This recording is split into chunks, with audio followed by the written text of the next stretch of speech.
Bismillah, walhamdulillah, wassalat, wassalam, Rasulullah. Welcome to day 6 of our Dhul Hijjah project, and it is finding Khushoo in your prayer. That's the topic for today. And Bismillah, walhamdulillah, every time. Wassalat, wassalam. I turned it off quicker this time. Yeah, so as I described it, my mind keeps wandering. I find it hard to concentrate. All the things I have to do, haven't done, may have forgotten, come rushing to the surface as soon as I say Allahu Akbar. What can I do? So join me today, inshallah, and I'm going to share with you how you can have more khushur in your prayer. But a big disclaimer before we get into it is I am no expert at having like wonderful khushuu in prayer. I have as many challenges as anybody else when it comes to that. But what I share with you of the nature of thought today will help you understand what's going on and perhaps mean that you can get back into that concentration again when you get distracted a little more easily. So let's talk about thought first, because it is thoughts that are popping into our mind that actually distract us away from having our concentration in our prayer, right? So let's talk about thought. So thought, actually, we have something like 70,000 thoughts in a day. Not that I've particularly counted them, but that's what I've been told. So we have a lot of thoughts that go through our head. And that's constant. And I really like to use the metaphor, and if I'd thought about it, I would have had the bubble machine going so you could have bubbles in the background to notice it. But I like using the metaphor of bubbles when describing thought. So if you have a bubble machine, the bubbles are constantly coming out all the time. In fact, if I'm really quick, I might actually have a video I can play while I'm telling you this and you can see it. Just give me 2 seconds to see if I can find the bubble video. If I can find the bubble video, I can play it for you. Maybe I can't find it that quickly. No, it's not coming up by the looks of it. That would have been a good thought, but I had it too late. Anyway, let me keep describing it. So you have to just visualize bubbles coming out of a bubble machine constantly. And as the bubbles come out, it's very random, right? We have no control over them being all the same size, whether they even come out one at a time or clumped together, because sometimes they come out all clumped together. And they sort of float for a bit and then they pop. And that's essentially like thought. So thought is like a stream of bubbles that are constantly just coming, through our head. They come randomly, so we can't control thought. There's random thoughts will pop into our head and then they pop. And it's only when we get fixated on a particular thought that those thoughts actually bother us. Because if you think about it, first question to challenge your thinking around thought is, if we have 70,000 thoughts in a day, at the end of the day, if you had to recollect all the things you thought about, how many things could you recollect? It's not going to be many, right? It'll be the key things that you've focused on, that you've put your attention on during the day. But all that other random thinking that's been happening constantly through the day, you just won't be able to put your finger on it to recall what it was, right? So that's the first thing to realize, is that thought is coming randomly, constantly, all the time. And when we are focusing on something, we tend to have more thoughts about that, but it's still lots of individual thoughts. So I give you an example about how that works, right? So if you've ever been looking to buy a car, and in your mind you've got a specific type of car in mind, suddenly you will notice them everywhere. Now, it's not because there are more of those cars on the road now that you've decided to buy one. It's because you're now noticing them. So, for instance, if I decided I wanted a really nice royal blue Toyota Corolla because it's quite a reliable car, probably not now because I have too many kids to cart around, but later on when they've all left home, have my granny car. Actually, I probably still need a big one to cart the grandchildren around. But anyway, back to the thought of a royal blue Toyota Corolla, right? Now that I've had that idea and that thought that that's what I want, suddenly I will notice all the blue Toyota Corollas wherever I go. But before, I wouldn't have noticed them. They would have been there, but I didn't notice them. And it's a bit like thought. When we focus in on something, pay attention to something, we notice all the thoughts around that, and then we tend to have more thoughts around that. And we're oblivious to the other thoughts. And before we'd paid attention to this thinking, we were oblivious to it too. So I'm just sharing with you the nature of thought, because it's thought that disrupts us in our prayer. If we understand the nature of thought, we will be less disrupted by it. That's why I'm unpacking this for you. So what else can I tell you about thought that's going to be helpful? Well, the focus on the bubbles popping. So if we actually don't pay attention to particular thoughts, they just pop, they're gone. That's why we can't recall them at the end of the day. They've just come and gone. So we have no control over it. There's an experiment we could do right now. In fact, let's do it.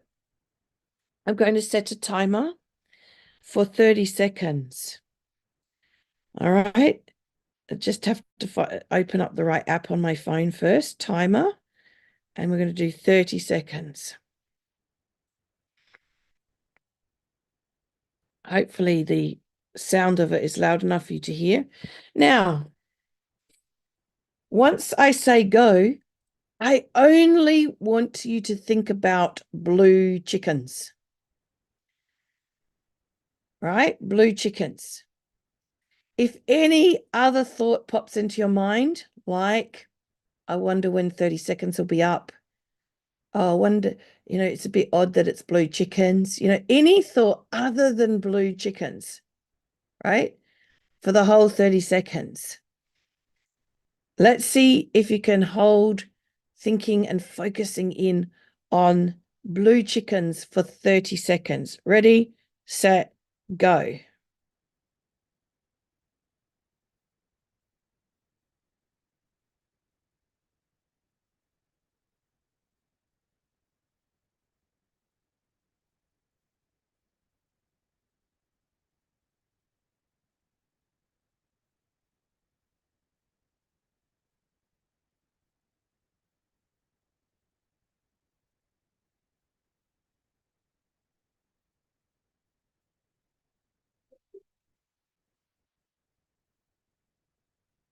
That was 30 seconds.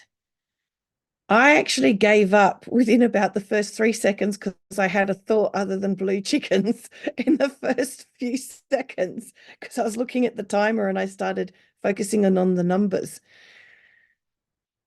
So even if you did manage to focus in on blue chickens, I think that if you were really noticing your thoughts, you would have seen other thoughts pop in. But a lot of people will tell me, oh no, I only thought about blue chickens. But how hard was that, if you did, to just focus on blue chickens? Most of us would have had moments where our mind wandered or a different thought came in and we had to kind of convince ourselves to come back to blue chickens, right? So this little exercise is to help us understand that it is the nature of us as human beings and the way we think to not be able to keep our attention that focused without other thoughts popping in.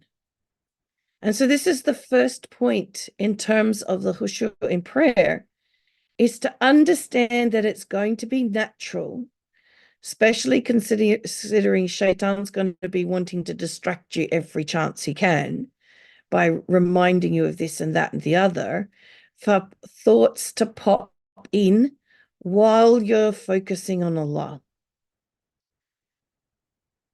And so the reason for sharing this with you is the first thing is to do is to be forgiving of ourselves that those thoughts popped in, because we cannot control that. We can be focused. We can minimize that, and we'll talk about how we can minimize it in a minute, but we cannot completely control it. So if a thought, some random thought of some other kind pops in, the first thing is to not get upset with ourselves around it. And I'll tell you why. Just like when I was talking about anxiety, and I was saying that if we start worrying about the physiological symptoms as well, we're adding another layer of thinking. It's the same thing. We've had a thought that's interrupted us. If we now start getting judgmental on ourselves for having that thought, guess what happens? We're now no longer focused on our prayer. We're focused on being judgmental about ourselves. So we're adding another layer of thought. So the reason for that activity is to first get yourself into a state of understanding that it's going to happen. And what we want to do is minimize how often it happens. The second thing is to remember the thought bubbles, is that they pop unless you pay attention to them. So if you pay attention to it, what happens?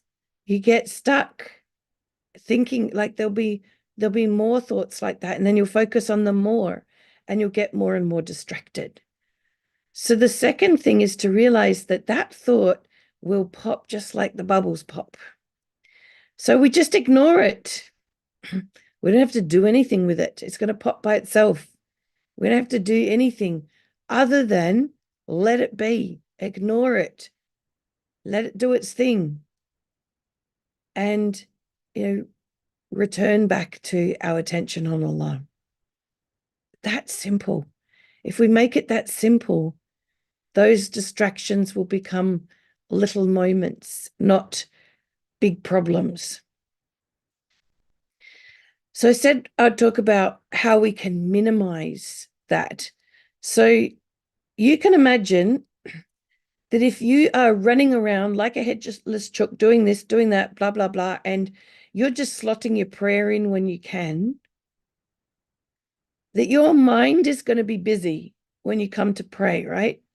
And the chances of lots of other thoughts popping in is going to be far greater than if you've come to prayer in a calm state of mind, where your mind has slowed right down. And so factoring our life around our prayer rather than our prayer around our life is an attitude shift that can make a big difference. Because now it's about, okay, I'm going to make sure I'm not hectic around prayer time.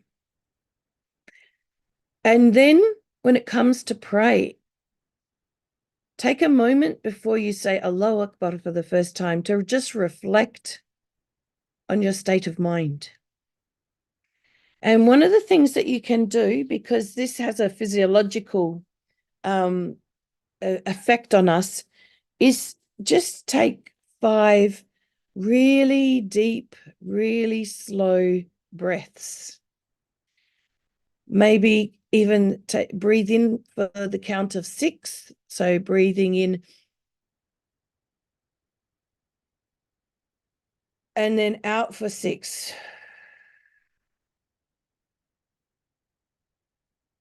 Really deep and slow like that. Because what actually happens is when we slow down our breathing, and one of the things with this busy, hectic life that we lead, we're not breathing deeply and properly.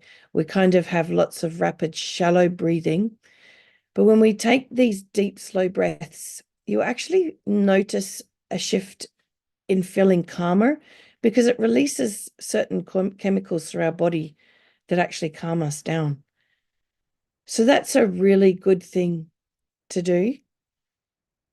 Another thing that if you're really feeling that you need a way of getting your attention to Allah before you begin, is to just spend a moment noticing the blessings of Allah around you. What have you been blessed with by Allah that day? What are you grateful for today? But because that has us coming out of this dunya and into focusing in on Allah. And then we can start. And one of the other things that is really helpful, I believe, and Allah knows best why He designed the prayer to be the way it is.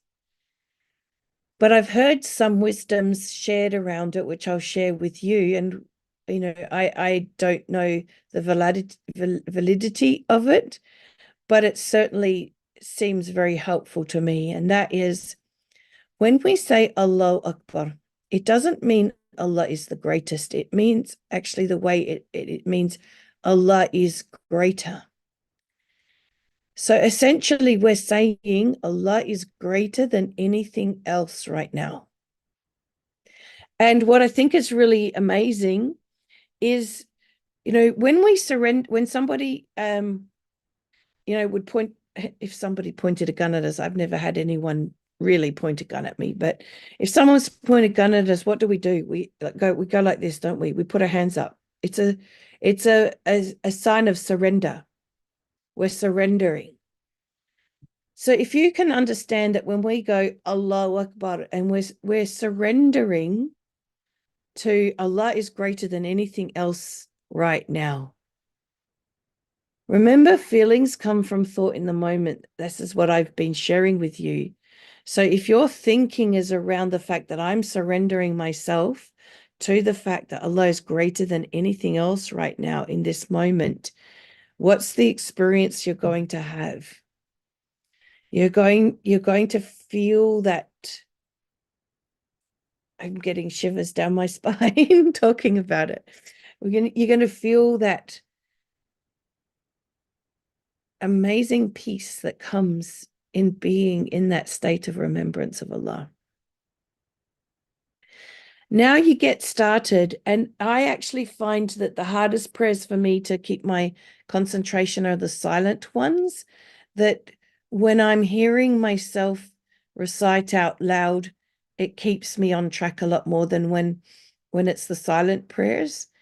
And so, we've said Allahu Akbar, but then we go into the prayer, and guess what? Multiple times we say Allahu Akbar, don't we? Now, this is the wisdom that was shared with me, whether or not it is what Allah intended. But, the name for us in Arabic is insan, which is from the root word of forgetful.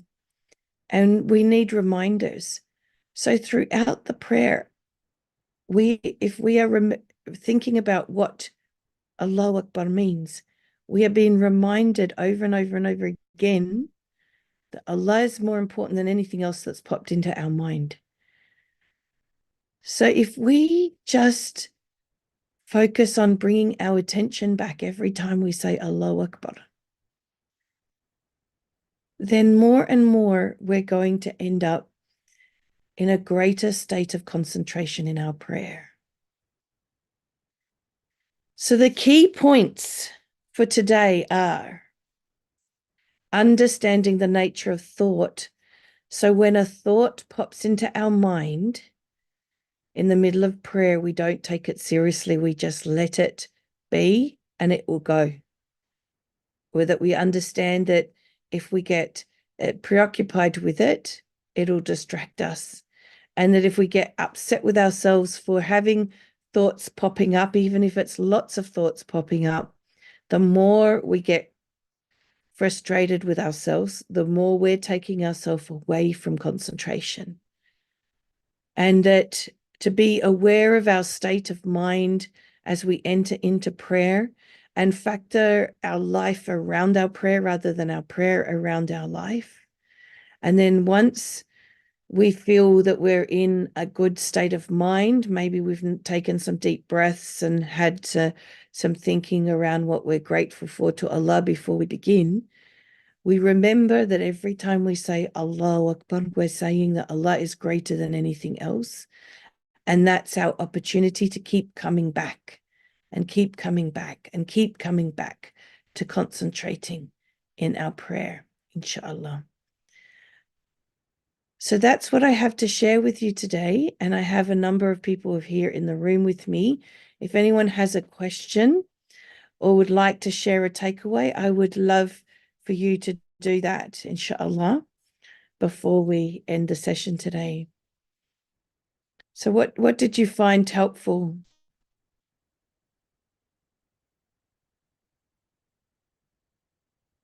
I guess you can type it in the chat if you don't want to come onto the mic.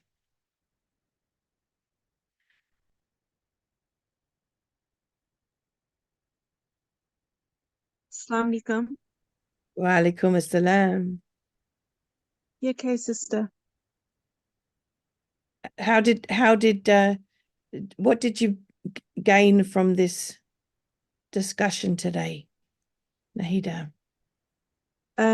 What I gained was obviously the thought that you said it's just in the time being, the bubbles are, and then obviously it's just your thought. You can take, get rid of it.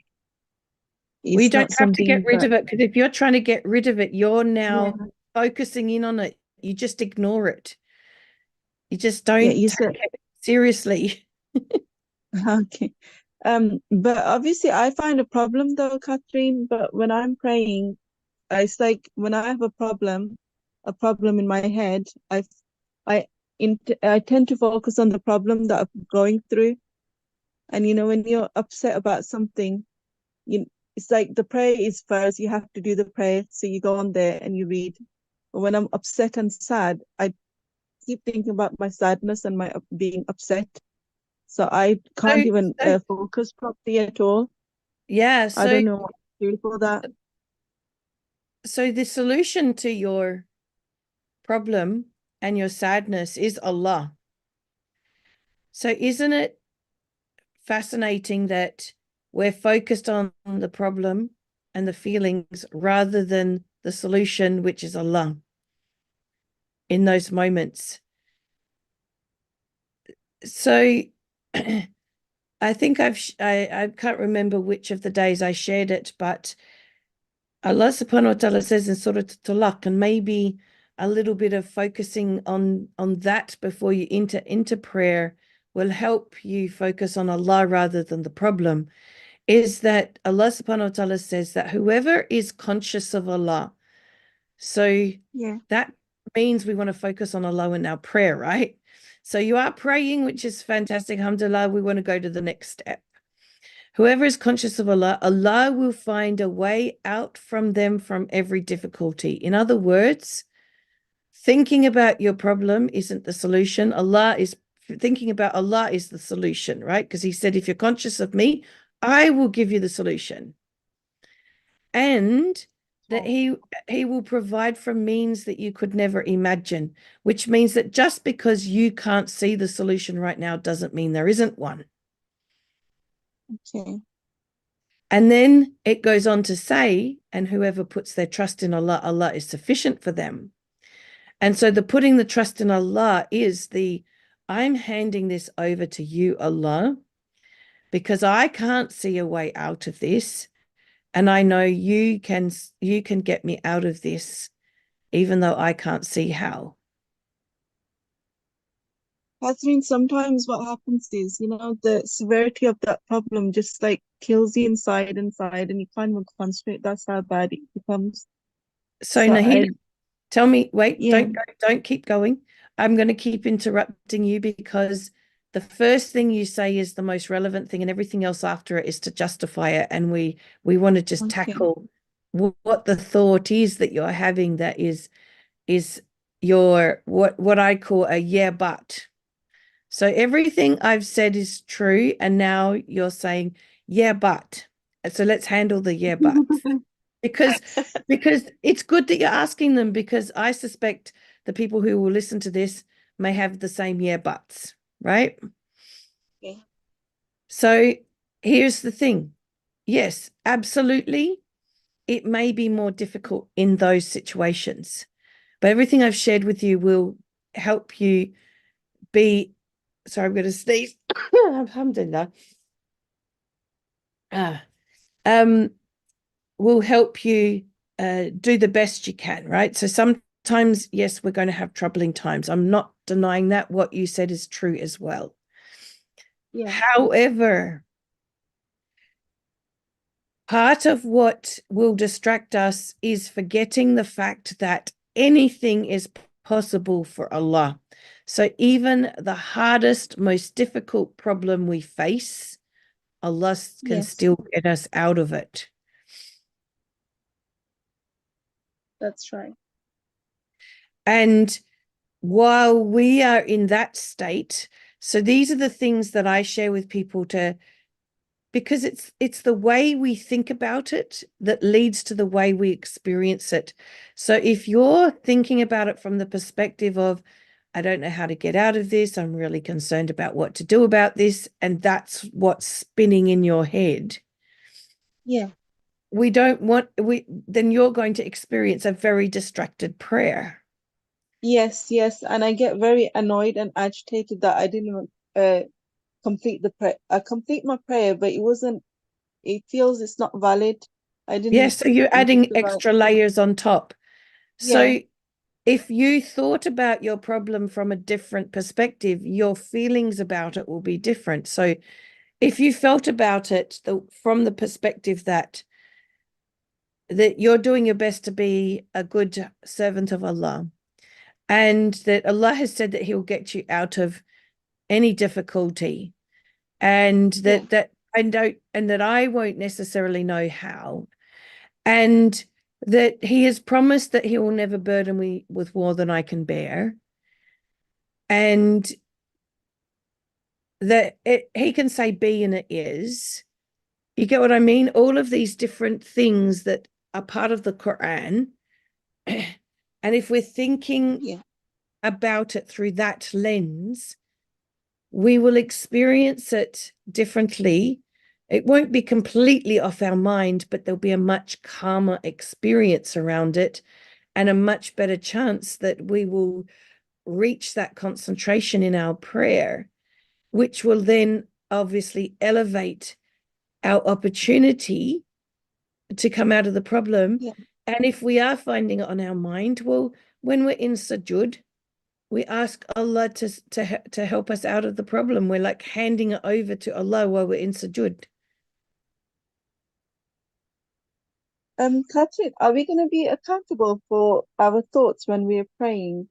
Are we going to be accountable for that? Like in our prayer, you can't help the thoughts, like Can you I said, can I and it's share okay. something You need to be kind to yourself. so Yeah, Nakida? yeah,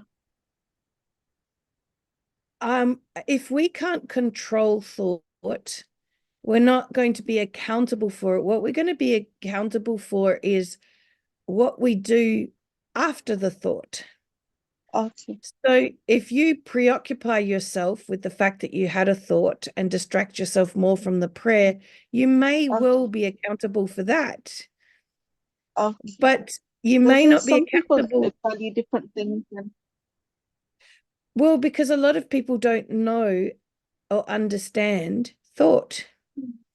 There's a lot of people out there telling people that they need to control their thinking and turn their negative thinking into positive thinking. And then people are walking around trying to do that and not succeeding, and then getting themselves into more of a muddle because then they've got thinking around that. When you understand the nature of thought, as I just explained it today, you stop taking thoughts so yeah, seriously. And so the thoughts come and go, boom, just like that. And it's not a distraction. That thought comes and goes so quickly that it doesn't distract you. You're still focused on Allah. But when thank you. people are telling Thank you so people much. you have to control your thoughts, what do they focus on? Not on Allah. They focus on trying to control their thoughts. Yes. So when you notice that yourself getting caught up in your problems, then reminding Yeah. yourself in that moment that Allah is sufficient for Yeah. you, that He can find the way out for you, is bringing Yeah. you back to thinking about Allah and concentrating on Allah, isn't it? Yes. And Yes. it's changing. In the prayer when yeah, sorry, carry on. Yeah, in the prayer, because a thought just takes a moment. So if you notice yourself going down that path, and Yeah. it'll happen, because maybe something happened just before you prayed and you can't get it Yeah, out of your that's head. it. Yeah, And that's it. so you that's it's got hold of you. And then you Yeah. realize, oh, it's got hold of me. Yeah. In that moment of, oh, it's got hold of me, instead Yeah. of, ah, now I've ruined my prayer and all this other thinking Yeah. that's actually ruining your prayer. You just remember, okay, Allah is sufficient for me. He's going to find a way out for me. And you just get Mhm. back onto your prayer. You've turned your thinking towards Allah, haven't you? And so you are in the remembrance of Allah now. You're back concentrating. Now that is so true because I've concentrated on the problem and then on top of that another problem that I didn't even help my own self. I've ruined my prayer as well. I didn't concentrate even on the prayer. And then I start crying in the prayer then that I did that as well on top of that. Yeah. And of course, you ask Allah to forgive you for being distracted. So when you're in Yeah, sujood, use the yeah, opportunity in sujood to ask Allah to yeah, forgive you for being distracted and coming to the prayer and in not the best mindset, and ask Him to yeah, help you with your problems, because then you're yeah. handing I it was over just to Allah asking in him the today. in the right moment. Pardon? I was just asking Allah subhanahu wa ta'ala today the very same thing that helped me in my Mm. prayer Yeah, that I get it right. Yeah. yeah. Thank you so And much. the more forgiving we are towards ourselves for being Yeah, human, the more on track we become. The more we upset with ourselves for having human moments, the yeah, more we've come away from what we want in our prayer. So it's okay. actually counterintuitive. We think that by focusing on trying to concentrate, that we're going to concentrate Yeah, better. No, if we focus on how beautiful relationship with Allah, that's when we will find our prayer, right? Not on trying to focus, but just on thinking about Allah. that's right. And Thank as you I so said at the much. beginning, Thank as a you. disclaimer, I am no expert at having good concentration in my prayer. But I do know that by not beating myself up about it and getting preoccupied with it, that I do a much better of coming back on track easily. by understanding the power of thought, or the nature of thought, I mean, that I get back on track more easily. And isn't that what we want to do? We want to make sure that as many of the moments of prayer are in concentration, the more that, so Yes. we have messed up a whole raka of prayer because we were distracted, that we don't mess the rest of them up. We just get back into it. It's just like, oh, okay, I went down that path. Never mind. Bismillah, keep going. I mean, Allahu Akbar, keep going. Thank you. Thank you so much. So Muhammad is sharing that he was a similar to a situation, but things changed when he started being grateful. Exactly. When we start counting our blessings and noticing what is, it's so much easier to concentrate in your prayer than when you're focused on what isn't. And being focused on your prayer, on your problems, is being focused on what isn't going well. So focus on what is going well, and it'll be a different experience, subhanAllah. Well, Jazakallah khair for your engagement with me in this session. I hope it's been beneficial to everyone, and I look forward to seeing you tomorrow, hopefully, inshallah. My daughter gives birth today, so I'll be with you tomorrow. She's hung in overnight, so I was able to be here, but who knows what's going to happen today, because she's most definitely on the way. Alhamdulillah. So I get to meet my grandson, inshallah, sometime today. But if I'm not here tomorrow, then you'll just know that that's what's happened, and that I will record what we miss and upload it whenever I can during the day. But inshallah, I will be here tomorrow. I can tell you the topic. The topic tomorrow is freedom from the shackles of the past. Oh, that's a good one. Excited about that, because people believe that their past is going to